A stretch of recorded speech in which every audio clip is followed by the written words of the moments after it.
conflicto armado interno, ¿no? Se alejaron del país huyendo y tratando de conseguir un refugio en otro lado. Y luego también la parte económica, ¿no? Que eso es fundamental para tener una vida digna, el conseguir un lugar donde haya una mejor, tal vez no una mejor calidad de vida, sino en donde buscar una mejor calidad de vida para quienes dejan en el camino, ¿no? Que son las familias y todo esto nos va a hablar hoy Memo Acuña, quien es escritor y sociólogo de Costa Rica y que justamente hace un ensayo acerca de esto. La idea de hoy es que podamos conversar a través de este texto y no solo un monólogo, sino más bien que compartamos también experiencias propias y puntos de vista que tengamos cada uno de nosotros y ahí se va a ir generando la actividad del día de hoy. Gracias, Memo, por acompañarnos. Perdón por la espera. Esto de las tecnologías es sumamente difícil de controlar, pero poco a poco vamos aprendiendo en el camino. Bueno, no, buenas noches, Manuel. Un gusto saludarte y saludar a los amigos que están conectados y bueno, los que eventualmente nos verán posteriormente cuando este material sea compartido en la plataforma de la editorial. Para mí es un gusto, un placer, encantado con esta invitación. La verdad es que el libro ha sido realmente tal y como el material del que da cuenta y de que trabaja, ha sido también un libro que ha caminado por toda la región, ha sido presentado pues en varios lugares, inclusive antes de la pandemia habíamos logrado circularlo en varios países, lo presentamos allá en Guatemala, en Ciudad Guatemala, y creo que, si mal no estoy equivocado, también el año pasado de Filtra, ahí que lo presentamos recién publicado el libro. En El Salvador también lo hemos presentado, en Honduras también. Así que bueno, nada, encantado en conversar con usted. Aquí estoy a la orden, Manuel.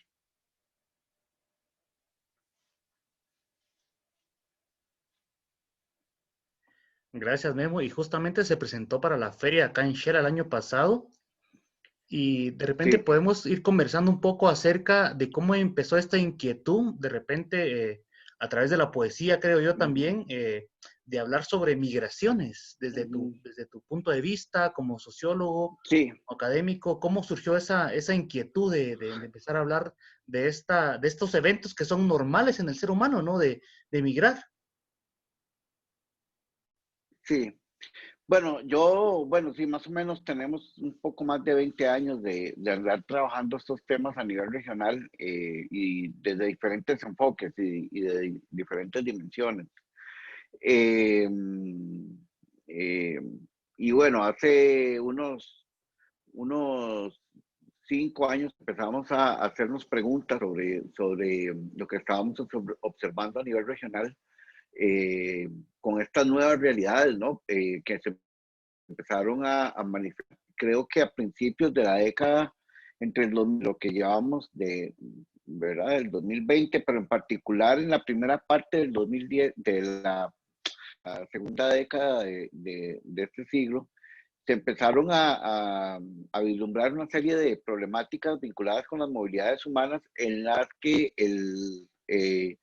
digamos, el desplazamiento forzado es la principal, ¿verdad? Y un poco lo que dijiste vos en la introducción de esta actividad, que es a mano, ¿no? Y es complementario, es decir, se empezaban ya a manifestar los primeros síntomas vinculados con las movilidades humanas y sobre todo con los tales en cada uno de los países de la región, en particular los países del norte de la región. Esa es una primera observación que hay que señalar. Entonces, las personas salían justamente por motivos diversos, pero con una clara referencia y alusión al tema del aumento de nivel. Cuando hablo de violencias en plural, que ahora que entremos a trabajar algunas cosas del contenido o a compartir algunas cosas del contenido. Me refiero justamente a que, digamos, no se puede endosar la violencia en Centroamérica solo a un tipo de violencia y a un tipo de actor, como las percepciones sociales, las percepciones públicas lo han colocado, ¿no? Y las violencias son múltiples, ¿no? Y está desde la violencia provocada por algunos actores ya conocidos en la región, ¿verdad? Señalemos, por ejemplo, el tema de las pandillas, etcétera, pero tan violento es ese actor como el agente económico, digamos, las élites empresariales usan, que acumulan, ¿verdad? Que despojan a poblaciones diversas y las terminan desplazando y expulsando con violencias. Y en los países de Centroamérica, en el caso de Guatemala, con toda seguridad, quienes me están observando en esta conversación tendrán la referencia, por ejemplo, de las empresas mineras, departamentos de Guatemala que han sido, su instalación ha provocado el desplazamiento inclusive de poblaciones originarias, ¿no? Y en el caso, por ejemplo, de Honduras, eh, se sigue presentando, ¿verdad? Todo el avasallamiento del que han sido objeto, por ejemplo, las poblaciones garífunas, ¿verdad? Que en aras de un supuesto desarrollo económico también han sido expulsadas. Y en el caso salvadoreño, bueno, ahí se conjugan diversos elementos de esas violencias. Entonces, eso lo observamos a principios de esta década, entre el 2010, y además se empezaron a presentar los primeros visos de esos procesos de producción de las violencias contra algunas corporalidades específicas. Yo vengo trabajando el tema de corporalidad migrante en casi todos mis trabajos desde hace algunos 2, 3 años a la fecha, cuando empezamos a hablar de nuevos actores en las movilidades regionales, luego nos trasladamos al tema de las corporalidades y ahora estamos abordando todo esto a partir de lo que algunos autores, sobre todo mexicanos, algunos académicos mexicanos, le llaman como las disidencias, las corporalidades disidentes, ¿no? Y se empezó a notar entonces la expulsión de población con algunas características, en particular, por ejemplo, mujeres, ¿verdad? O personas de la diversidad sexual que fueron expulsadas de sus países de orígenes y que recalaron en otros países de la región, como en el caso de Costa Rica, ¿no? Costa Rica empezó a recibir población con estas particularidades ya entre el, ¿verdad? 2012 2013, empezó a notarse un aumento, ¿no? Y a esto habría que señalar y aunarle la producción de la crisis, entre comillas, de los niños y niñas migrantes centroamericanos no acompañados. Eso fue una coyuntura que se produjo a 2014, 2015, cuando más o menos unos 65,000 niños y niñas centroamericanos no acompañados fueron detectados en zonas de frontera entre México y Estados Unidos, ¿no? Y es una coyuntura que creo que va a consolidar, por ejemplo, ¿verdad? El establecimiento de nuevos procesos de securitización de las fronteras a nivel regional, ¿verdad? Eso Plan Frontera Sur o el programa Frontera Sur fue actualizado, ¿verdad? Que prácticamente blinda las fronteras entre Guatemala y México y Estados Unidos, ¿no? Pero ese programa fue actualizado con paquetes presupuestarios enormes para fortalecer los cuerpos de seguridad fronteriza, etcétera. Estoy hablando de mediados de la década. Y ya observamos lo que empezó a ocurrir a partir de octubre del 2018, que tiene otras características y otras dimensiones. Digo esto porque en conjunto fueron algunas cosas que veníamos precisando y observando y nos empezamos a hacer preguntas. Esto fue de la mano de una solicitud que el editor eh, José María de la Quintana, Chema de la Quintana, que es un editor español, que es el director de Amargor Ediciones, que es una, Amargor Editorial, perdón, que es una editorial bastante reconocida, es una editorial independiente, pero que ha venido haciendo un trabajo sistemático acá en América Latina y, por ejemplo, tiene toda una línea de, ¿verdad?, de trabajo con la literatura caribeña, digamos, la literatura que se produce en República Dominicana, por ejemplo, eh, y en algunos países del sur de América, por ejemplo, en Chile, también en Argentina, obviamente en México, ¿verdad? Y lo conozco a él en la Feria del Libro en Costa Rica del año 2018 y él estaba interesado que alguien hiciera una reflexión sobre Centroamérica. En principio, él pensaba que alguien podía trabajar el tema de las violencias contra las mujeres. Y bueno, cuando hablamos, yo le dije claramente que ese no era mi tema en específico, que yo lo que he venido trabajando a nivel académico ya durante muchos años es el tema de las migraciones, de las movilidades humanas a nivel regional. Y bueno, quedamos. Eso fue, si mal no recuerdo, en el mes de septiembre del 2018 y ya en octubre empiezan todos los procesos a los que yo denomino corredores humanitarios, ¿verdad? Y empezamos a escribir en caliente.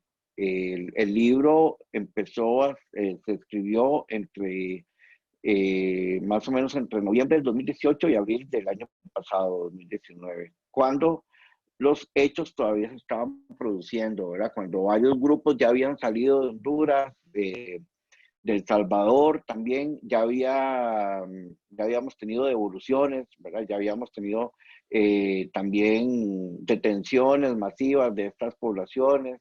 Ocurre todo lo que ocurre en el puente Rodolfo Álvarez, que es el puente, uno de los puentes que está ubicado sobre el río Suchiate, ¿verdad? Que divide Tecumumán de Ciudad de Hidalgo.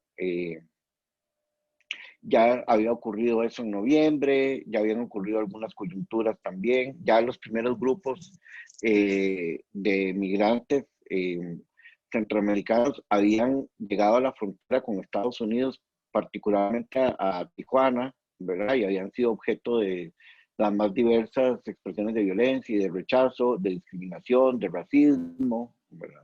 Entonces, bueno, esos son, Manuel, como contextos previos a las preguntas que nosotros nos hicimos para escribir este libro. Cuando quedamos con el editor español, pues le dijimos que íbamos a hacer un intento de reflexionar, hacer una especie de análisis de coyuntura de lo que estaba pasando en la región, eh, digamos, en esos meses, ¿no? Entonces, bueno, esos son como los antecedentes, esto que acabo de señalar. Y entonces, bueno, ¿qué cosas intentábamos hacer con el libro, con la escritura de este libro? Que siempre imaginamos que fuera un ensayo, pero que no fuera, digamos, que fuera un ensayo académico, pero que no tuviera la, digamos, por decirlo así, el tono de los ensayos académicos, sino que fuera un registro que pudiera tener múltiples voces y múltiples posibilidades de ser leído, ¿verdad? Bueno, entonces, ¿qué intentábamos con este libro? Bueno, intentábamos hacer un análisis en caliente, o lo que en ciencia social se llama análisis de coyuntura, ¿verdad? Que es cuando se registran, se van analizando hechos, actores y escenarios de un momento determinado a un momento determinado. Luego, nos interesaba deconstruir o desinstalar o desprogramar los dominantes respecto a las migraciones, ¿verdad? Y que se logró bastante bien en el libro por algunas cosas que voy a comentar.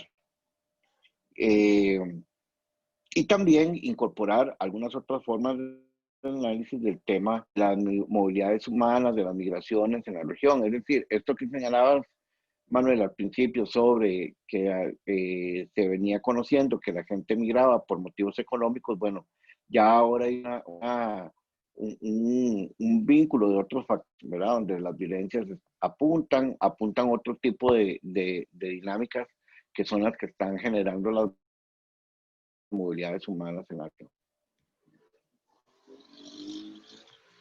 Entonces, en resumidas cuentas, hay varios factores que inciden en la creación de este ensayo. Por ejemplo, la coyuntura, luego que la migración siempre sigue siendo como un factor fundamental del ser humano y que se va como transformando el porqué de emigrar, ¿no? Y en este caso, seguramente nos puedes hablar más adelante de las razones que pudiste encontrar dentro del ensayo.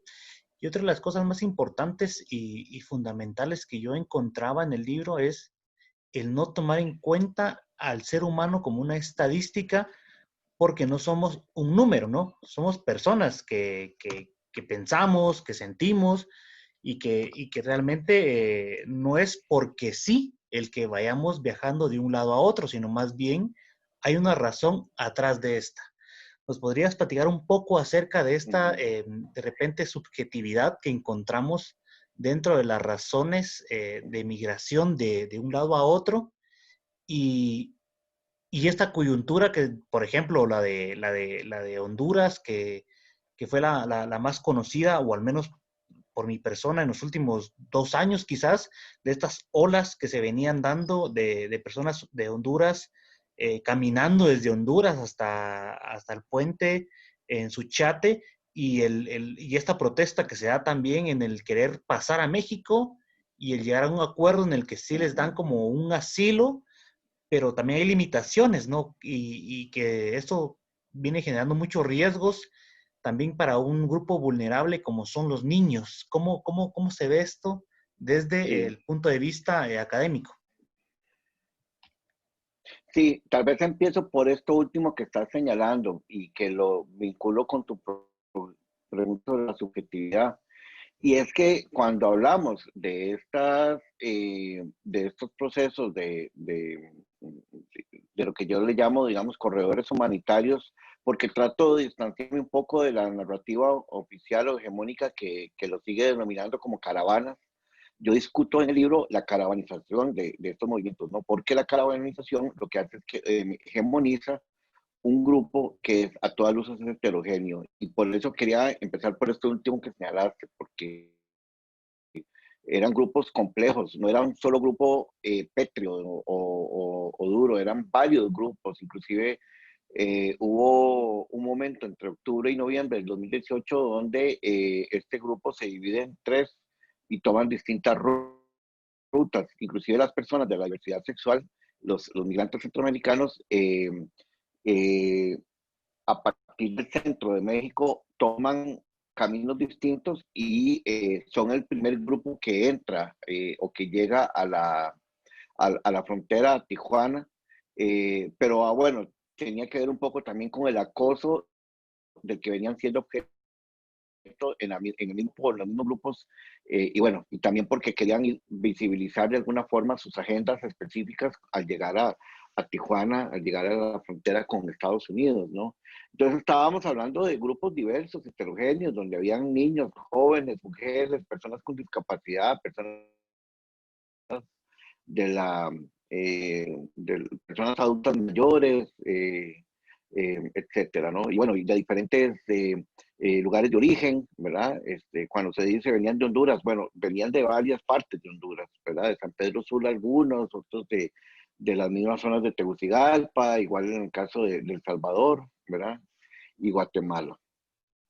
Entonces, este tema de la subjetividad creo que es uno de los ejes del libro, ¿verdad? Me parece, el libro creo que tiene, este, me, me parece que hay como dos o tres ejes importantes en el libro. Uno es colocar en perspectiva el tema de la subjetividad, ¿verdad? La subjetividad incorporada en las movilidades humanas. Ese es un primer eje. El otro eje que intentábamos señalar era justamente discutir, contestar, desprogramar la narrativa oficial que hasta ese momento venía haciendo lecturas sobre el contexto de las movilidades humanas en Centroamérica. casi mucha de esta narrativa viene de afuera de la región, ¿verdad? Y viene con algún estigma cargado sobre el tema de las movilidades, ¿verdad? ¿Qué las produce? ¿Verdad? El tipo de actor que es incorporado en estas dinámicas. Entonces tratábamos de discutir a través de una reflexión conceptual de algunos términos. Por ejemplo, el de la tensión, que ahí está en el libro y está presente, y creo que fue una discusión interesante, la tensión conceptual que hay entre movilidad y migración, ¿verdad? Como un primer elemento interesante, donde las subjetividades están incorporadas. Cuando hablamos de migración y de personas migrantes, nos estamos haciendo referencia a un concepto, si se quiere, estático, digamos, ¿verdad? Vinculado mucho a la existencia de los estados-nación, ¿verdad? Y a la forma en cómo el movimiento humano es definido como una irregularidad, ¿verdad? Por eso cuando las personas cruzan fronteras desde el enfoque de las migraciones, están cometiendo un acto de irregularidad si no van, digamos, debidamente documentadas.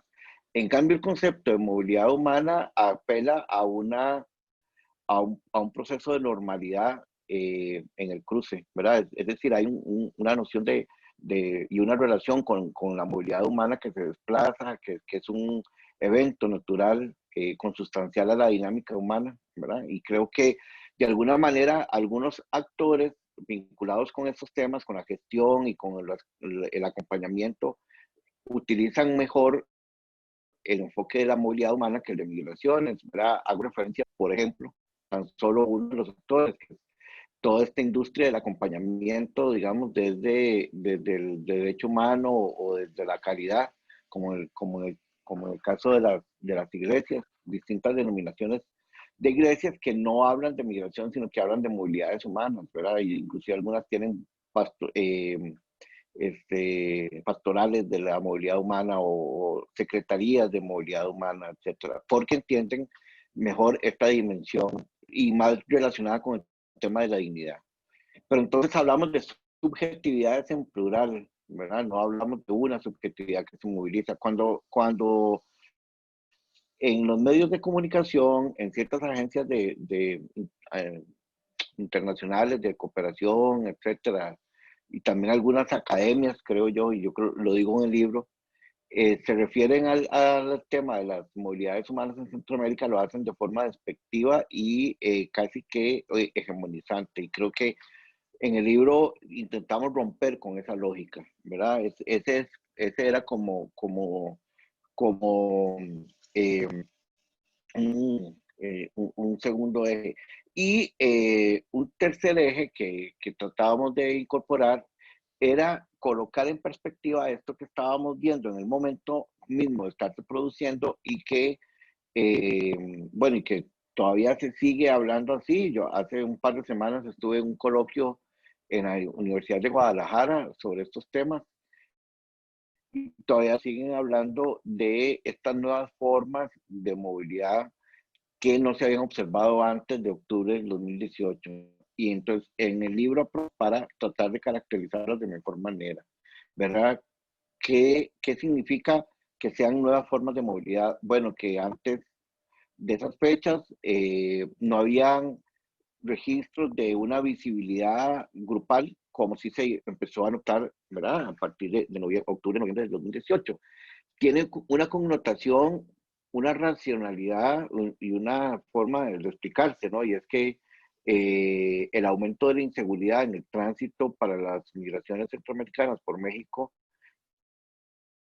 hizo que la gente empezara a viajar en grupos sentidos, ¿verdad? Para responder un poco a la actuación ¿verdad? De personas vinculadas con el crimen organizado, con el narcotráfico, con el tráfico de personas, etcétera. Entonces, de alguna manera estos grupos vinieron también a tensionar y a disputar ese campo de acción con estos otros actores, ¿no? Entonces, hablo entonces de subjetividades que se movilizan.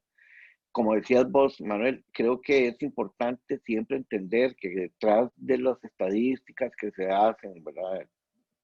que era que para los medios y para otras personas siempre es importante dar un dato, pero detrás del dato hay biografías, y yo hablaba mucho del tema en el libro, de las biografías, de las personas que tienen voz, ¿verdad? Y que además hablamos de un concepto que se usa en ciencias sociales, que es el concepto de la agencia o el agency, esa capacidad que tiene la persona de responder, de resistir, ¿verdad? Y de recrear desde otras posibilidades y desde otras formas digamos, los eventos que le pueden ser gozos, ¿no?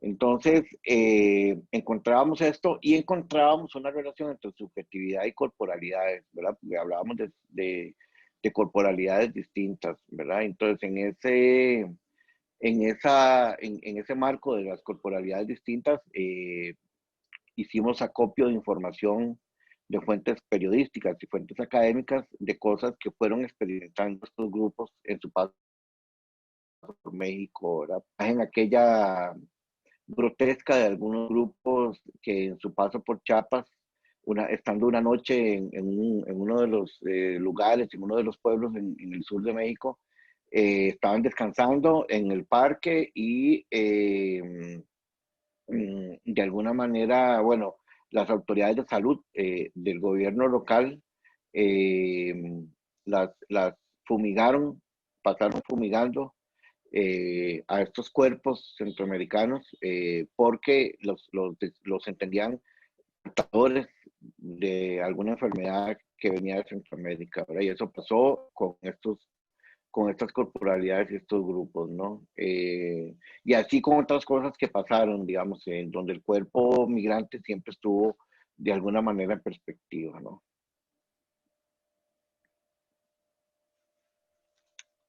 Podemos hablar en este caso entonces de que el migrante pierde todo su derecho universal del ser humano al ser migrante, obviamente, ¿no? O sea, lo que me contabas, esto último que decías, esto es una aberración y una violación directa al derecho humano, ¿no? Y que obviamente se pierde solo por ser migrante y que no tiene una lógica, digamos, no tiene como un respaldo ideológico, académico, ni siquiera humano para tomarlo en cuenta como para decir, bueno, sí tienen razón en hacerlo, sino más bien es la pura negación del otro, esta otredad que manejamos perfectamente los seres humanos y en el que escapamos, ¿no? El que nos lavamos las manos al decir, bueno, él no es de acá, entonces no tiene este derecho. Eh, Obviamente, a lo largo de tu trabajo fuiste identificando esta violación de derechos humanos, Uh pero -huh, también me gustaría uh que nos -huh. hablaras un poco a través de tu acción o como actor poético en cuanto a lo que has ido identificando. Por ejemplo, has tenido lecturas de poesía en las barcas estas de llantas en el Suchiate, que es sumamente una experiencia brutal porque no es un transporte digno en primer lugar, ¿no? No tiene una seguridad que uno diga, bueno, estoy tranquilo en esto. ¿Cómo las personas que se quedan también eh, pierden estos derechos universales del ser humano y cómo uno podría ir integrándolos a su contexto o a su sociedad en este caso, ¿no? Que la frontera es una cosa extraordinaria porque ahí hay una identidad más allá de mestiza, diversa. Sí, sí, sí. Bueno, todo esto, yo creo que el tema de las fronteras en este momento es vamos a ver, es una de las categorías centrales, digamos, para entender todo lo que ha pasado, digamos, en estos meses de pandemia, por ejemplo, pero también todo lo que registrábamos en este libro o todo lo que observábamos.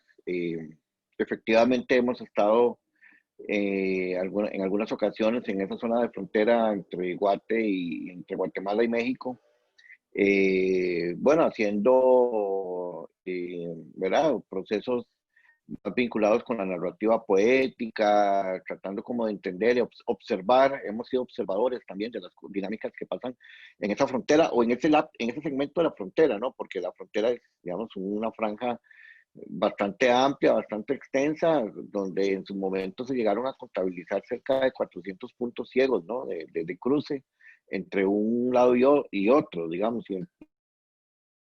y entre una orientación y otra, ¿verdad? Entonces, sí me parece interesante esto que decís en el tema del despojo, ¿verdad? En el tema del despojo del ejercicio, digamos, de la ciudadanía plena, ¿no? Cuando uno es ciudadano, pues es porque tiene de alguna manera acceso a derechos fundamentales, ¿no? Que en el marco de la coyuntura pandémica, digamos, desde marzo hasta acá, hemos observado cómo las movilidades humanas han sido, o cómo las personas en contextos de movilidad han sido uno de los, eh, digamos, de los de las personas, de los que más han sido tensionados y además despojados de esa dignidad, ¿verdad? El despojo de la dignidad creo que es una de las cosas más brutales que podemos observar como personas, ¿verdad? Y creo que algunas asociadas al tema de las migraciones, ¿verdad? El solo hecho que a vos te quiten tu pasaporte, ¿verdad? Te lo escondan, o la gente que es incorporada a dinámicas de trata, ¿verdad? Trata laboral, trata con fines de explotación sexual social, ¿verdad? Eh, bueno, es parte de estas lógicas de pérdida de, de pérdida de ese sentido de lo humano, ¿verdad? Y bueno, tratamos de registrar con algunas reflexiones en el libro ¿verdad? Ese señalamiento que hacíamos, ¿verdad? Antes de que se me olvide, porque creo que es interesante, tal vez como complementar a esto que veníamos señalando, digamos, desde el punto de vista más, más temático, ¿no? Que el libro se compone de 5 capítulos, ¿verdad? Que tiene una estructura de 5 capítulos. Cada capítulo inicia con una reseña, perdón, con una crónica de algunas observaciones que hemos hecho a lo largo de estos años en alguna parte de Centroamérica, vinculadas con las migraciones, ¿verdad? Entonces hay registros de, bueno, de estos viajes que hemos hecho a la frontera Guatemala-México, cosas que hemos observado en Honduras, en Panamá, que estuvimos entrevistando hace algunos años personas provenientes de Asia y de África que venían hacia Estados Unidos y que las pudimos, como parte de un proyecto de Flaxo, un proyecto regional de Flaxo, pues tuvimos la posibilidad de entrevistar a algunas de estas personas, nos relataban, por ejemplo, su paso por el tapón del Darién, lo que eso significa, ¿verdad? Que si se quiere es una de las zonas más riesgosas y más peligrosas en temas de movilidad humana y es una de las menos registradas o las menos referenciadas, ¿no? Tal vez por estar muy al sur de la región, pues, la gente no le toma, digamos, la importancia de vida, ¿no? En el libro tiene, bueno, esa estructura, tiene, además, se compone de varias, ¿verdad? De varias fuentes o fue hecho a partir de fuentes diversas, académicas algunas, periodísticas otras, anotaciones de campo personales de estos años de estudio de la dinámica migratoria, poesía, ¿verdad? Tratamos de registrar alguna poesía haciendo en la región con el tema de las migraciones y por supuesto que ahí tiene que estar Chari Gumeta, Balam Rodrigo, de México los dos, Denis Ávila de Honduras, Julio Serrano Echeverría de Guatemala, ¿verdad? Que son como colegas que han venido registrando con su poética algunos elementos de las migraciones o de las migraciones en Centroamérica. Y a eso le sumamos estas crónicas que son las que componen el inicio de cada capítulo y cada desarrollo, ¿no? Pero entonces sí, el tema este de la subjetividad me parece que es central en el libro, junto con otras discusiones que hacemos sobre estos conceptos de movilidad, migración, crisis, coyuntura. Discutimos ampliamente el término de caravana, ¿verdad? Porque para nosotros no es correcto. Además porque son grupos diversos, varios, no es un solo grupo monolítico que va caminando como si fuera una piedra, ¿no? Sino que son varios grupos que a lo mejor se pierden en el camino, que unos se regresan, que otros, ¿verdad?, resisten. Muchos de ellos están todavía en zona de frontera con Estados Unidos. Otros fueron devueltos como parte de esta coyuntura. Recordarán ustedes dos eventos que pasaron, uno en enero, donde más o menos 200 personas hondureñas fueron devueltas con violencia por parte de la Policía Nacional, que fue creada en México justamente para resguardar las fronteras. Esto fue un evento que se dio. Y el otro ya en el marco de la coyuntura pandémica fue una devolución de casi 500 personas que fueron de alguna manera abandonadas por el Instituto Nacional de Migración de México en la frontera entre México y Guatemala. Y de esas personas no se tiene registro, digamos, no se sabe que cruzaron a Guatemala, pero no se sabe, ¿verdad?, dónde están. Muchas de ellas eran hondureñas, no se sabe si regresaron a su país. Recordemos que desde marzo las fronteras formales son cerradas, ¿verdad? Las informales siguen abiertas, ¿verdad? Es decir, sigue habiendo tráfico, sigue habiendo traspaso, etcétera, ¿no? Pero bueno, eso también es parte de, creo que, reflexiones que podríamos ir haciendo, o bueno, yo he ido haciendo algunas reflexiones en estos meses, pero creo que el libro habría que actualizarlo en una segunda versión con estos elementos que hemos estado observando en el tema de la relación entre migración y coyuntura pandémica, o migración y COVID, digamos, por decirlo de alguna manera. Y justamente resaltan un montón de investigaciones a partir de este nuevo evento que vivimos como generación, ¿no? Que no lo teníamos como preciso o como un antecedente, sino más bien es nuevo para nosotros todo esto, lo que está pasando, y que también se aprovecha desde otras perspectivas, ¿no? Porque, por ejemplo, estas movilidades que se dan se aprovechan por el crimen organizado, por ejemplo, ¿no?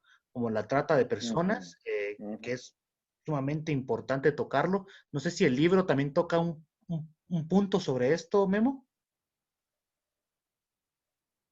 Se hace alguna referencia, pero no se profundiza mucho, ¿no? Porque como estábamos analizando la coyuntura ¿verdad? De noviembre, octubre, noviembre del 18, pues nos enfocamos mucho en esto, pero obviamente que hay una referencia siempre obligada cuando se habla, por ejemplo, de niñez y migración o mujeres en contexto de movilidad, aparece eh, todo el tema de trata, digamos, y en esa doble dimensión, la trata laboral, por un lado, ¿verdad? Que creo que en Centroamérica, digamos, es un lugar común decir que, ¿verdad?, que en algunos sectores de las economías subterráneas centroamericanas se mueven sobre la base de una explotación intensiva de la fuerza de trabajo y también de explotación casi en condiciones de esclavitud, que eso es la trata finalmente, ¿no?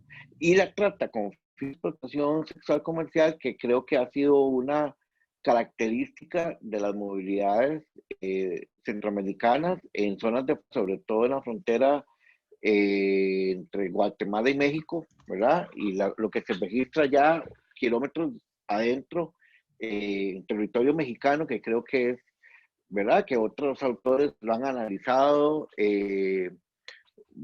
Recuerdo, bueno, creo que es un libro que hay que leer, que hay que visitar cada cierto tiempo, que es el libro de Óscar Martínez, el periodista salvadoreño del Faro, eh, aquel famoso libro que escribió ya hace más de 10 años, o por ahí anda, que era el de Los migrantes que no importan, que era un libro de crónicas elaboradas a partir de un acompañamiento que Oscar hizo in situ, ¿verdad? Oscar acompañó grupos de migrantes salvadoreños a lo largo de su tránsito por México, etcétera, ¿no? Y fue documentando distintas realidades, ¿verdad? El tema del coyotaje en ese momento, el tráfico de drogas, el tráfico de armas y también la cuestión de la explotación sexual de las mujeres centroamericanas, ¿verdad? Que ya desde ese entonces era una, digamos, una acción, una actividad bastante intensa y que no ha calmado, digamos, en estos 10 años, ¿no?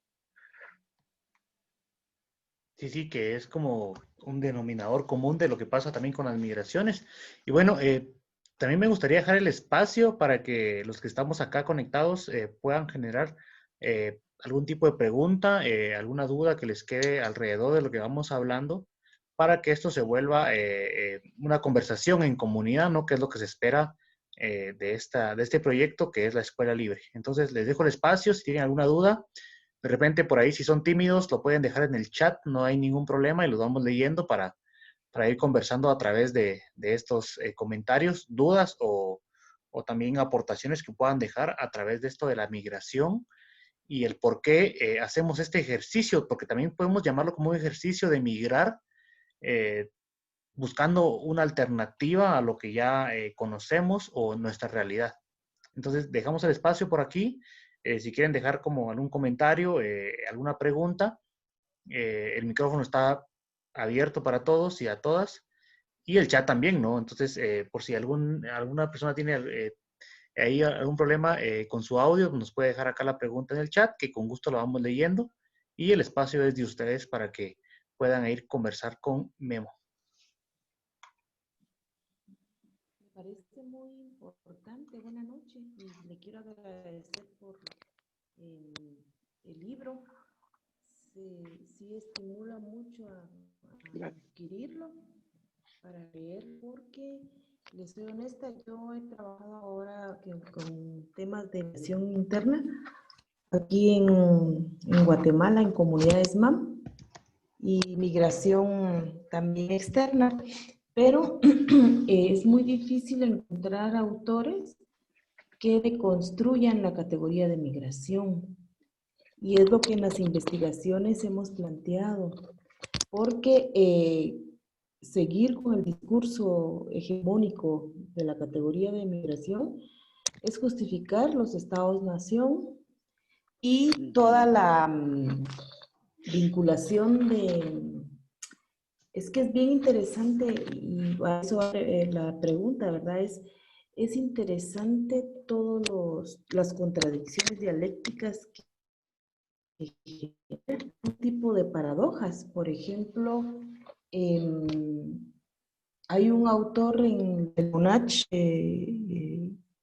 italiano que él creó la categoría de la paradoja migratoria, que es específicamente cómo las élites, y específicamente en este territorio que es Guatemala, Honduras y El Salvador, como son países expulsores de seres humanos, la paradoja es que justifica que las élites a través de las palabras, también está incluido en eso, tengan el beneficio de las cuotas de las remesas que generan los migrantes para justificar importaciones de todo lo que es consumo de lujo, BMs, etcétera, ¿verdad? Esa es una gran paradoja. La segunda paradoja es que viene a circular capitales de las grandes transnacionales o corporaciones como cementeras, como para construcción, ¿verdad? De la remesa, de la arquitectura de remesa, aparatos eléctricos, o sea, el tipo de vida que provoca, digamos, esto. Bancos, ¿va? Se vienen a enriquecer, vienen a fortalecer el capital, digamos, a base de cerrar más las fronteras, abrir las puertas a lo que usted plantea de la economía subterránea y generar esa dicotomía donde es muy útil como una doble moral para la economía formal, pero también la informal, y los cuerpos los cuerpos, como usted dice, disidentes, son los que no están humanizados desde una lectura académica, porque la academia incluso ni siquiera deconstruye el término migración, sino y a mí me parece sumamente enriquecedor el utilizar esta movilidad humana. Incluso hay otros autores que plantean movilidad forzada. Pero como usted dice, también hay que tener mucho cuidado porque como hay también movilidades muchas veces no se podría decir forzada, porque puede ser que haya un sueño de tener una vida mejor o no sé, ¿verdad? Pero forzada Sí. es cuanto a la violencia sistemática de los estados por las fallas estructurales que tenemos, ¿verdad? Pero, ¿qué le parecen a usted estas dicotomías que refuerzan, digamos, esa necesidad de seguir invisibilizando seres humanos y plantearlo solo como estadísticas? Estadísticas. Gracias, Mariela. Yo de verdad que coincido plenamente con su enfoque, con su análisis, en el sentido este de estas dicotomías, ¿no? Que hay que tratar de construir. Vamos a ver, creo que a menudo las academias, digamos, entran en marcos bastante rígidos, ¿no? Y bueno, digamos,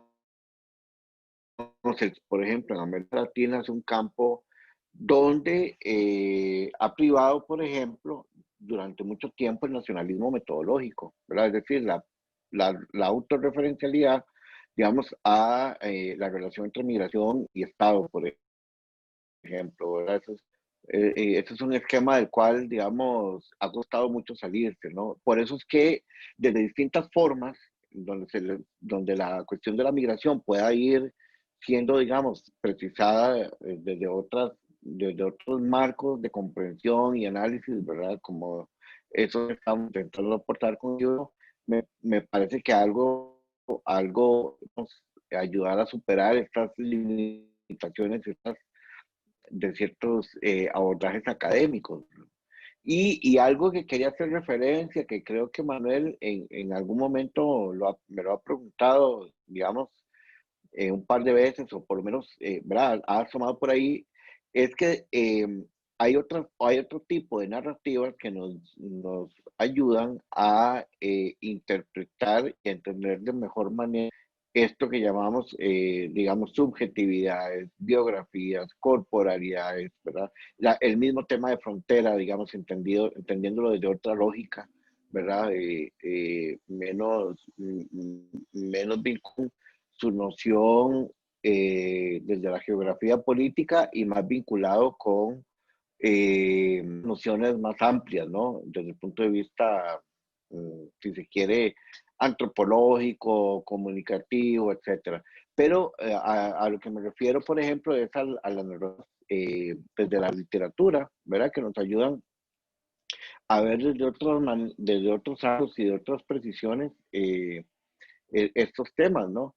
Casi que con la producción del libro, con la escritura del libro en ese año, en el 2018, sí, porque yo empecé en noviembre del 2018, ese año yo había empezado a trabajar un taller que todavía se puede implementar, de hecho que todavía a principios de año lo implementé y bueno, ya estábamos tratando de aplicarlo en otras realidades aquí en Costa Rica y también creo que estaba invitado a una cuestión en Panamá y bueno, no, pero es un taller para trabajar desde la poesía, desde la autorrepresentación o de lo que algunos autores llaman el corporrelato o las narrativas corporales, trabajar todo el tema de los desaparecidos, ¿verdad? Entonces, es muy interesante, es un taller que mueve mucho, digamos, porque lo trabajamos inclusive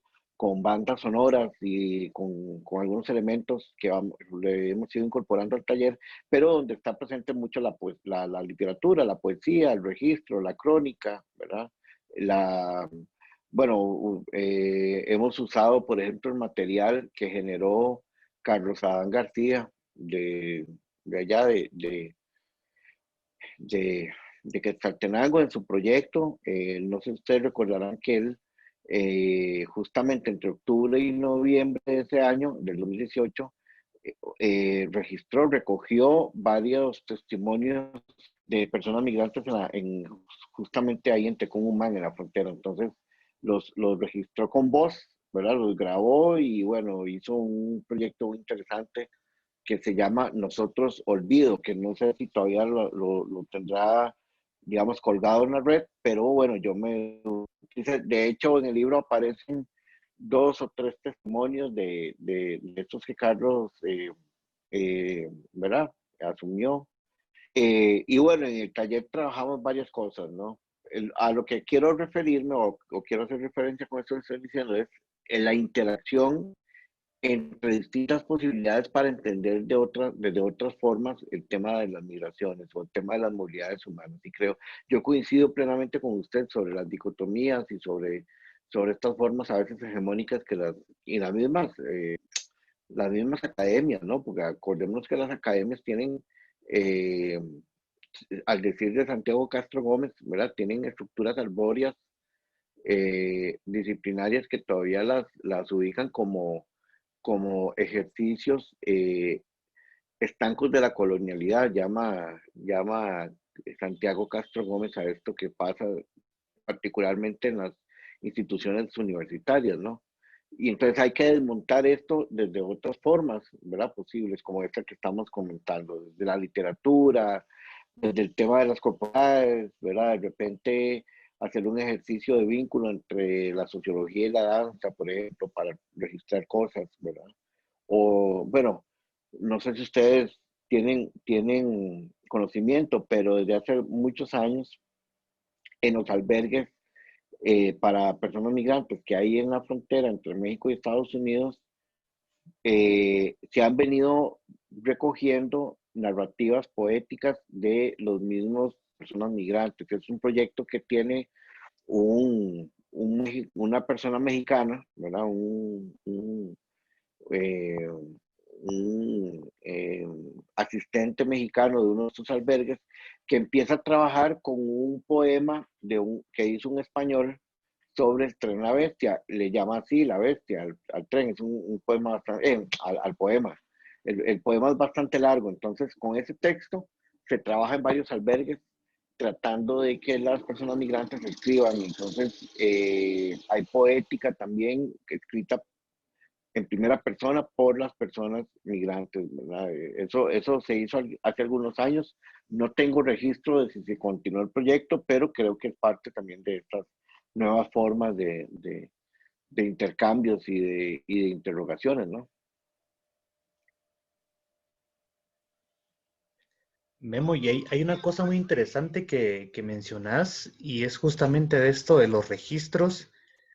Eh, Al hacer la investigación, te topaste seguramente con estas dificultades, ¿no? Que muchas de las cosas que pasan con los migrantes o con otras situaciones a nivel centroamericano no tienen como un registro escrito, sino más bien, por ejemplo, aquí audiovisual o solo de tradición oral pues de contar lo que está pasando, ¿no? Y que esto, al final de cuentas, en cuanto a una investigación, dificulta llegar a un panorama más claro de lo que se quiere tratar de decir en este sentido. ¿Cómo fue este proceso, digamos, de recabación de información en cuanto a la migración, que obviamente sí está establecida desde hace mucho tiempo, pero digamos la contemporánea, digamos, la que está pasando ahora, que bueno, sabemos que Sí. mucha gente en Guatemala, por ejemplo, en nuestro contexto, se va a Estados Unidos para buscar una vida mejor para su familia y para él o para ella, pero esto no está registrado, solo es un conocimiento que tenemos porque nos han dicho, porque eso es lo que creemos, ¿no? Ujú. Que pasa, pero esto cómo llegó a incidir en la investigación que hiciste en cuanto a estas migraciones. Ujú. Bueno, yo creo, Manuel, que hay ¿verdad? Hay un cambio en los últimos años ha habido un cambio importante y es que creo que hay una especie de proceso de subjetivación política, ¿verdad? De la persona que migra. Entonces, es una persona que ya tiene voz, ¿verdad? Sigue estando expuesta a las múltiples riesgos que comporta para sí la movilidad o movilizarse por territorios de fronteras, a través del territorio mexicano y tal, pero creo que en los últimos años hay toda una corriente, inclusive desde cierta academia crítica en México, que empieza a conceptualizarlos como nuevos sujetos políticos, ¿verdad? Y entonces desde esa noción de nuevo sujeto político viene todo el tema de la constitución de una voz del migrante, ¿verdad? Porque casi siempre sobre el migrante, pero no se deja hablar su voz, ¿verdad? Y creo que eso es una cosa de la que me parece que hemos estado aprendiendo mucho, ¿verdad? El tema de los acompañamientos, el tema de no suponer desde la academia con nuestras categorías que el migrante se está sintiendo así, o todo el tema que eh, eh, se suele suceder, suele ocurrir, que es esto de la supuesta, digamos, se supone a la persona víctima per se, ¿verdad? Se supone a la persona migrante víctima per se y no se le endosan o no se le reconocen sus capacidades y sus agencias, ¿verdad? En términos de respuestas y tal. Entonces, creo que esto de la voz es un tema interesante. Creo que hay registros, ¿verdad? Que se han venido planteando. Yo creo que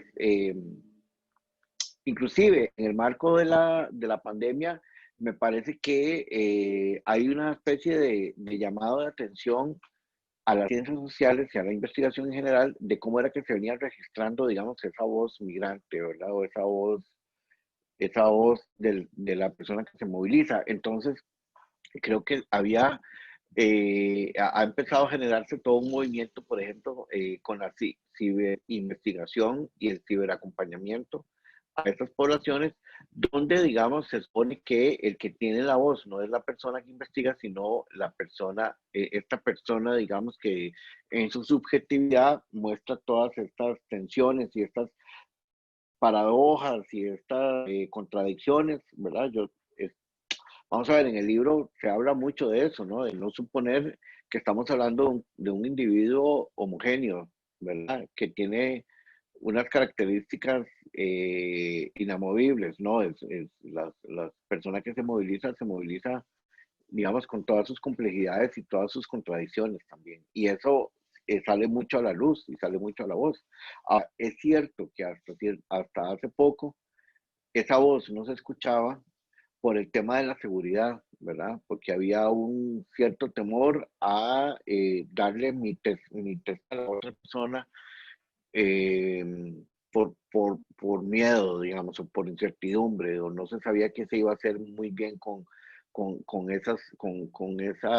esos registros y tal, pero yo creo que eso ha ido cambiando, ¿no? Porque cada vez más la investigación la hace gente implicada, inclusive con una noción bastante sensible y bastante acuerpada o bastante asertiva sobre derechos humanos, sobre el derecho al anonimato, ¿verdad? De la persona que te da la información y tal. Y yo creo que eso ha sido una ganancia, digamos, en los últimos años de cómo es que se ha ido registrando.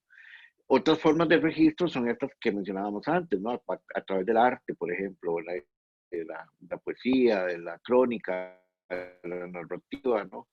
Que creo que es interesante seguir explorándolo, inclusive en un contexto de cierre, entre comillas, como el que estamos experimentando, ¿no? Qué interesante. Y bueno, de acá también sale mucho de qué hablar y de repente creo que Gloria tenía algo que decirnos por acá y le interrumpí. Le dejamos el espacio si tiene alguna otra duda.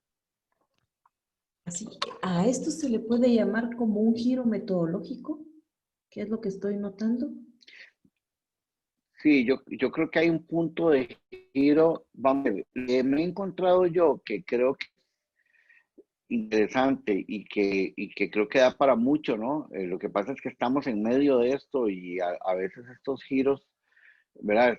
Estos puntos de giro no los notamos sino hasta después, ¿verdad? Pero lo que me estoy encontrando es que hay una especie de construcción de nuevas subjetividades en las movilidades en las que se supone que el carácter político, digamos, es un elemento importante. Y a lo político me refiero no a la representación política organizada o al vínculo orgánico ni con un partido político ni con una expresión organizada tal. Me estoy refiriendo al concepto amplio de lo político, es decir, cuando el actor se enfrenta a realidades y las trata de transformar a partir de sus propias acciones y actitudes, ¿no? Entonces este giro, que creo que lo tienen claro la investigación, digamos, la Academia Crítica Mexicana o cierta Academia Crítica Mexicana, algunas de ellas inclusive vienen trabajando desde, ¿verdad? De los conceptos de la decolonialidad, giros metodológicos, ¿verdad? El cuestionamiento, digamos, a ciertas categorías, etcétera. Yo he tenido la suerte de encontrarme literalmente, porque inclusive he estado conversando un tanto con ella y sus trabajos, me he ido encontrando con Amarela Varela, que es una investigadora mexicana que creo que es de la Universidad también de Guadalajara, si mal no estoy, del ITESO de Guadalajara, si mal no estoy equivocado, pero las referencias las puedo buscar y se las puedo compartir. Y ella ha venido trabajando, digamos, desde su tesis doctoral o de su trabajo doctoral en España, ella empezó a vincular todo el tema de la categoría luchas migrantes, que ella luego lo trasladó al caso centroamericano con todo lo que venía pasando en años previos, hace unos años, con ahí sí las caravanas de madres migrantes, de personas migrantes desaparecidas, ¿no? Que es todo un movimiento social en Centroamérica que a menudo es invisibilizado, ¿no? Este espacio lleva más de 15 años de estarse ejecutando todos los años. Yo no sé si este año se lo pudieron hacer, pero llevaban registrados ininterrumpidamente 15 años de estar saliendo desde Honduras, desde inclusive Guatemala, desde El Salvador, para recorrer todo México buscando a sus familiares desaparecidos, ¿verdad? Entonces, bueno, Amarela registra esto y viene registrando, digamos, en los últimos 2, 3 años, todo el tema de estas nuevas subjetividades, analizando qué fue lo que pasó en estos grupos, en estas, ¿verdad? Formas que se han caravanizado, que yo hablo siempre de ellas como corredores humanitarios. Pero sí, Mariela, yo creo que es en cierto sentido es un giro metodológico ahí que estamos observando y que ya se venía observando desde el 2018 y que ahora con toda esta coyuntura sanitaria me parece que el giro puede ser profundizado, ¿no? O puede adquirir nuevas características, ¿verdad? Y eso es lo que estamos tratando también como de observar con atención para tratar de incorporarlo en los análisis.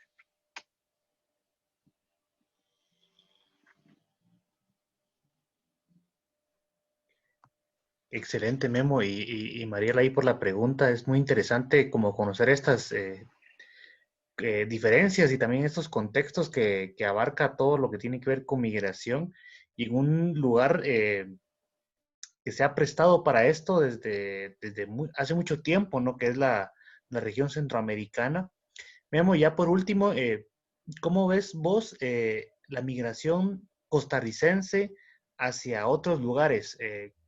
¿Es la misma que hace el guatemalteco, el hondureño, el salvadoreño, el nicaragüense? ¿O siempre tiene alguna diferencia ahí especial?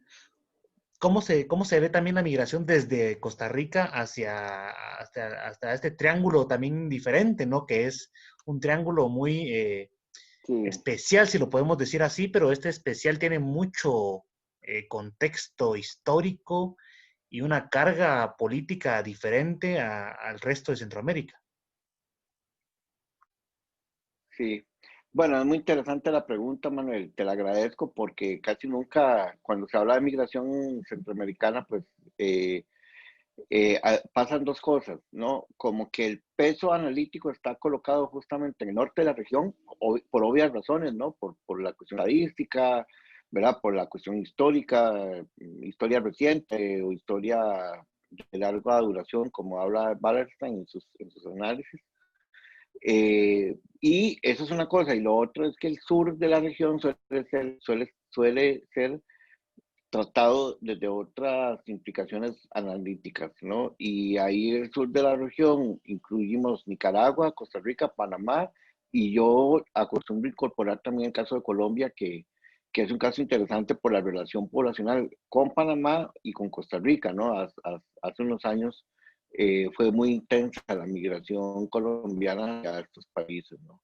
En el caso de Costa Rica específicamente, es uno de los países, digamos, aunque su volumen no puede ser comparado con, por ejemplo, con el caso hondureño o el mismo caso guatemalteco, pero el caso de Costa Rica es muy interesante porque en los últimos años ha aumentado, es uno de los países de Centroamérica que más ha aumentado la movilidad y la presencia, digamos, en los registros poblacionales en Estados Unidos, ¿verdad? Se habla de eh, cerca de un 10% de la población costarricense que vive en Estados Unidos, ¿verdad?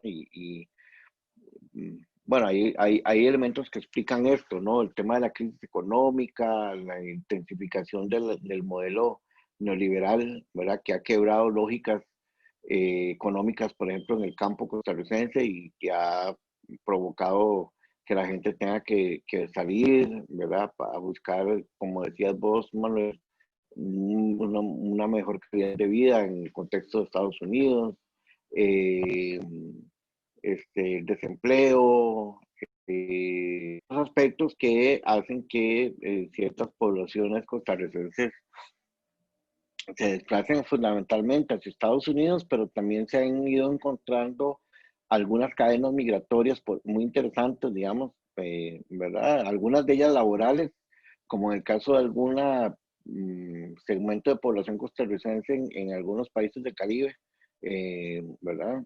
Surinam, etcétera. Y también en países ubicados en Europa, ¿verdad? España, etcétera. ¿Qué ha pasado con esto? Es muy interesante, ¿no? Porque, por decirles algo, el voto en el exterior, para el caso de Costa Rica, fue implementado ya en la última elección, ¿verdad? En la última elección presidencial en el 2018. Bueno, había sido implementado 4 años antes, pero ya esta última vez ya fue más metódicamente más, digamos, más utilizado, digamos, el voto en el exterior, ¿verdad? Creo que eso ha sido muy, digamos, un factor expresivo de que hay cierto grupo, cierta diáspora costarricense que está haciendo, digamos, algún tipo de peso, por lo menos simbólico, ¿verdad? No político, pero sí simbólico desde su existencia fuera del país. Antes que y contabilizadas, no recuerdo en estos momentos, pero las sí creo que va superando el centenar de costarricenses fallecidas por el tema del COVID-19 en el caso de Estados Unidos y particularmente en el caso de Nueva York, ¿verdad? Que es donde hay una colonia de costarricenses bastante amplia, ¿no? Entonces, bueno, entonces obviamente, digamos, ¿verdad? Las especificidades saltan a nivel regional, pero creo que Costa Rica, y bueno, hay una academia crítica aquí en el país que siempre ha señalado, ¿verdad? Viene señalando eso, ¿no? La necesidad de que se hable también de que Costa Rica es un escenario de expulsión de población, ¿verdad? No en los volúmenes y las intensidades de los demás países de la región, pero creo que, digamos, convendría señalar ese elemento, ¿no? Y en el otro lado también es un país que recibe muchos migrantes. ¿Es cierto esto o lo tenemos como un mito? No, no, claro, a nivel regional es uno de los países más receptores. De hecho, que los registros de organismos como CEPAL y otros, ¿verdad? Siempre colocan Costa Rica, Argentina, ¿verdad? Y ahora el caso de Colombia, que es un caso bien interesante, ¿no? Porque Colombia pasó también pocos años de ser por los, escenario de expulsión a ser escenario de recepción por su relación fronteriza con Venezuela, ¿no? Eh, Argentina, por toda la movilidad que recibe de Perú, Libia, y bueno, Costa Rica por su relación histórica transfronteriza con Nicaragua. El 75% de las personas registradas como personas minales en el país lo vienen, ¿no? Entonces ahí tenés un elemento, digamos, interesante, ¿no? Entonces Costa Rica se ha eh, posicionado también como país, escenario receptor y últimamente también como escenario de tránsito para estas movilidades provenientes de fuera de la región latinoamericana, digamos, el caso de la migración africana y la migración caribeña, me parece que, ¿verdad? Por la posición geográfica del país, ¿verdad? Como puente, junto con Panamá, me parece, digamos, que es potable la posibilidad de que estas migraciones eh, pasen por el país, ¿no? Justamente eso, ¿no? Y que esta otra migración de la que hablas justamente al final es otro mundo diferente, ¿no? Otras condiciones, eh, otros objetivos del por qué irse de y buscar como algo más, eh, y que es totalmente válido dentro de un contexto de un planeta que al final es pequeño, pero que tiene diversas formas de pensar, diversas formas de convivir y diversas formas también de explotación y de violencia, que al final esto genera también estas migraciones obligatorias en estos casos, como eh, podemos decir que una migración voluntaria podría ser el de buscar una vida mejor, por ejemplo, de un guatemalteco en Estados Unidos, pero esto no se da de manera voluntaria, sino obligatoria a través de una violencia económica que se ha posicionado en un Sí, país como el nuestro, ¿no?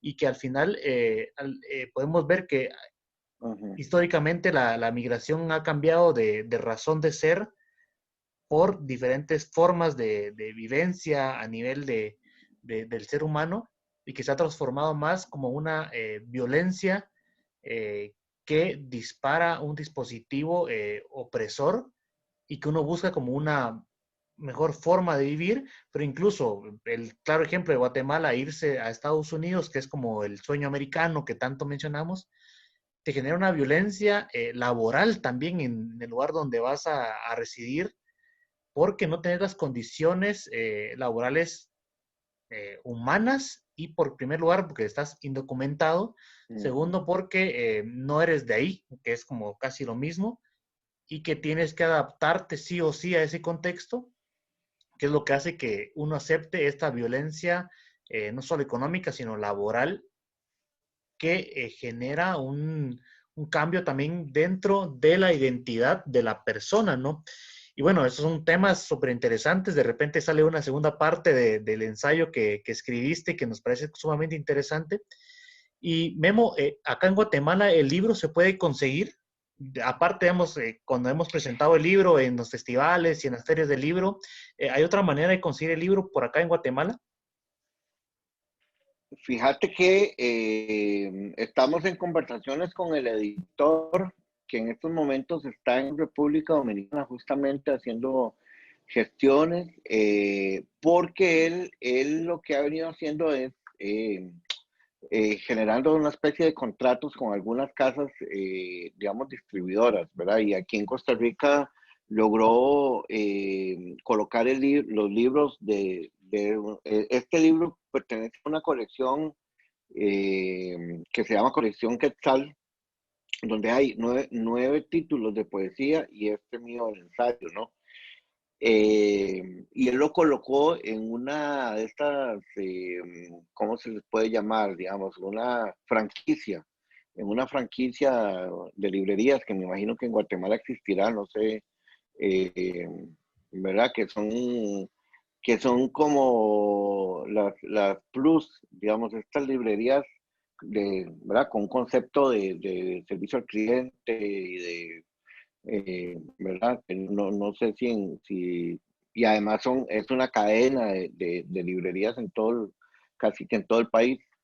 Eh, Creo que por el momento no hay manera de conseguir el libro a nivel físico, pero eso es una cuestión que estamos conversando con el editor para ver de qué manera puede colocar algún, algún material de su editorial en los países del norte, ¿verdad? Que es donde fuimos a presentar el libro el año pasado y a principios de este, ¿no?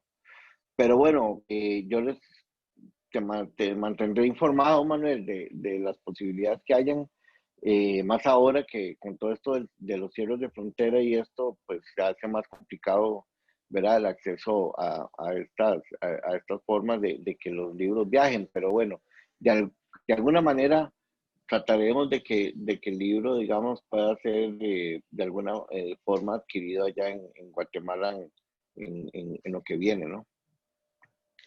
Claro, y si no como la frase más utilizada en estos tiempos, cuando todo esto pase, seguramente te vamos a tener por acá en Guatemala y podemos Sí, compartir un poco más acerca del libro absolutamente. y pues para que quienes estén interesados lo puedan adquirir. Y bueno, dejo el tiempo ya unos 2 minutos más. Si alguien tiene alguna otra pregunta, dejamos el tiempo ahí o pues si no, vamos concluyendo ya con esta ponencia, conversatorio, guión charla también, ¿no? Que al final yo creo que hay que romper los modos académicos de cómo hacer pensamiento y este es uno de estos, ¿no? Que el conversar a través de un tema nos hace más sujetos activos y no pasivos de la información. Entonces yo por acá dejo ya libre otra vez el micrófono si alguien más quiere comentar algo o igual en el chat lo pueden hacer y con gusto lo vamos leyendo por acá y ya para ir finalizando.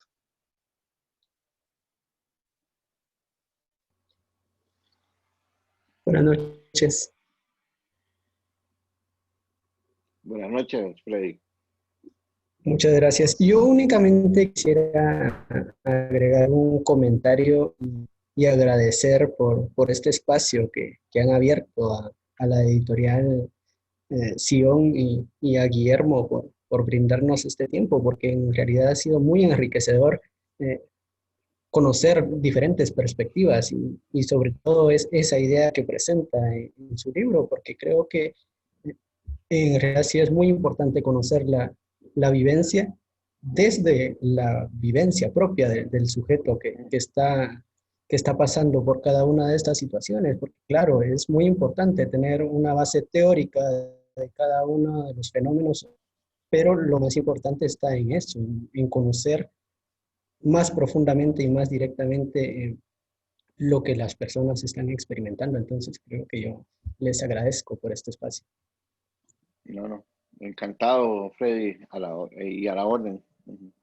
Gracias, Freddy. Y bueno, y Hola, gracias mismo a... soy de El Salvador. Hola.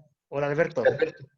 Solo con un comentario, también pensaba en el mismo tema, movilidad, que en sí mismo no es quieto. Es decir, cada experiencia o cada momento pues se va ampliando las experiencias para poderlo analizar o ampliar ese mosaico, ¿no?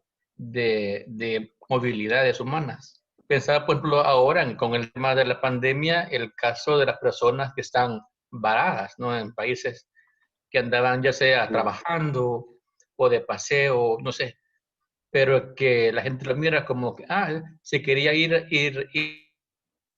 a vagar, que se quede ahí, o si tiene ujú, dinero, pues que pague su hotel, pero así es como son cosas que no se habían planteado antes, ¿no?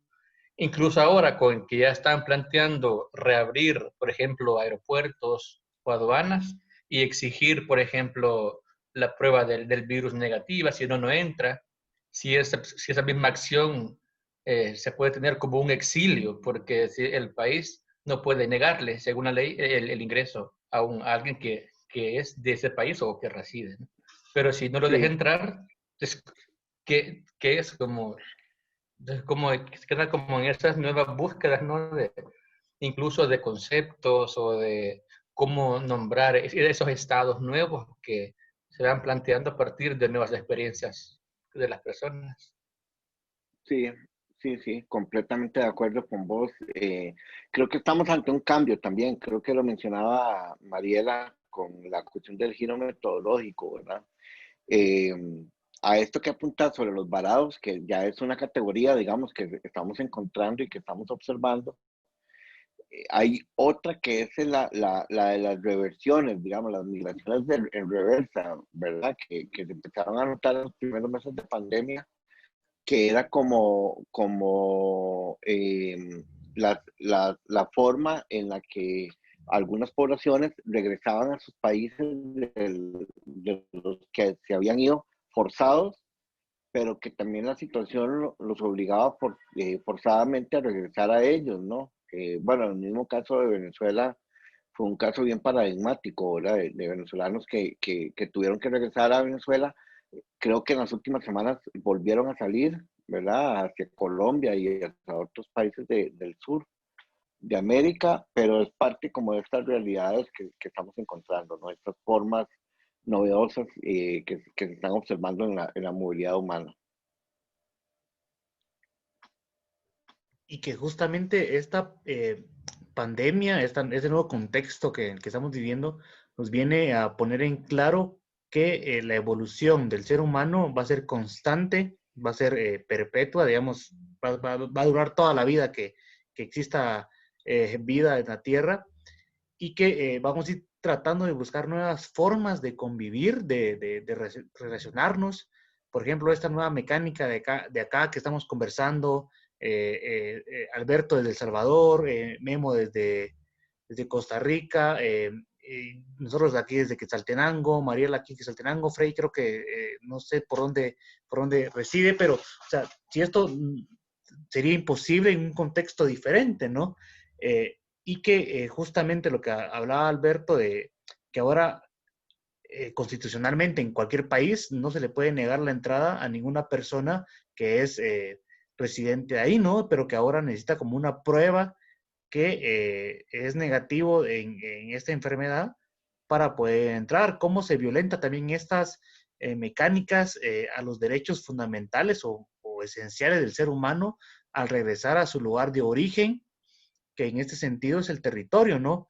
Y bueno, Frey nos dice acá que es de Zacatepeques, o sea, estamos los conectados acá de diferentes puntos del mundo y que esto no hubiese sido posible también si no es por la pandemia, ¿no? O sea, trae cosas buenas, pero también trae cosas que podemos ponerlas ahí a la mesa para discutir y que sería un tema sumamente interesante y largo para poder hablar y que la migración en este caso también se va a ir transformando, ¿no? Según Así es. las condiciones humanas y las condiciones contextuales se vayan transformando. Y bueno, y yo solamente quiero agradecerle a Memo, a ustedes que se conectaron y perdón a las personas en Facebook que van a ver esto después, pero tuvimos algunas fallas por ahí en la conexión, pero estos somos nuevos en esto, seguimos aprendiendo cada día en esas tecnologías y esperamos algún día dominarlas, al menos en un porcentaje en el que podamos no cometer errores, pero yo estoy agradecido con Memo por la paciencia, por la espera ahí en cuanto a los controles que estuvimos de ver si podíamos o no transmitir, y a Alberto por facilitar también esta reunión, y a ustedes que se conectaron, y bueno, le dejo el espacio como a Memo para que se pueda despedir, y recordándoles que mañana tenemos un conversatorio también que vamos a tocar el tema de las identidades mestizas, un tema interesante en Guatemala porque nunca vamos a definir qué es ser mestizo en un contexto guatemalteco, un contexto súper golpeado, un contexto que se bloquea el acceso a la información. Y justamente quiero hablar de esto, ya de último, en el que la ministra de Educación acaba de confirmar que ella como ministra no va a permitir el acceso a la educación sexual y menos al acceso a la educación histórica del país, dando un gran golpe al acceso a la información general y a la educación, que es fundamental en los derechos humanos. Pero bueno, vamos a platicar de esto también mañana. Y bueno, Memo, te dejo el espacio para que nos podamos despedir. Y nuevamente gracias por permitirnos compartir con vos sobre este libro hermoso y ojalá que lo podamos tener pronto aquí en Guatemala de nuevo. No, Manuel, pues al contrario, muchas gracias por la invitación. También estas son nuevas formas de vínculos y de relacionamientos y también de rupturas de eso que antes se conocía como digamos, la forma normal de hacer las cosas, ¿no? Y yo creo que hay que atreverse y hay que, ¿verdad?, romper como esas estructuras. Creo que la virtualidad, las cuestiones tecnológicas están permitiendo esas rupturas, ¿verdad? Por un lado. Por el otro, bueno, seguir conversando sobre estos temas que al menos en el caso de la región centroamericana no, digamos, no se detuvieron, digamos, ni el cierre de fronteras no supuso, ¿verdad?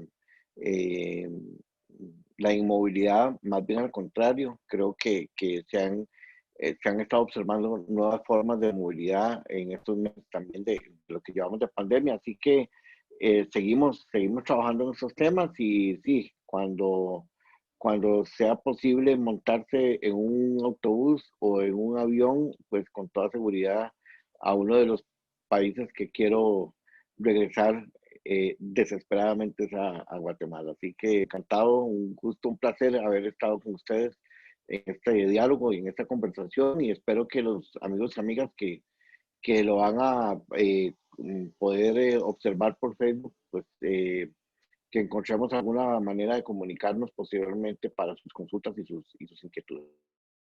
Muchas gracias, Manuel. Alberto también, a El Salvador. Muchas gracias.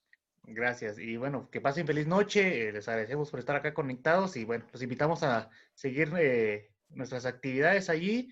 Lo importante es crear diálogos, ¿no? Sin diálogo no vamos a generar nunca un conocimiento en comunidad y sin comunidad no vamos a avanzar a ningún lado.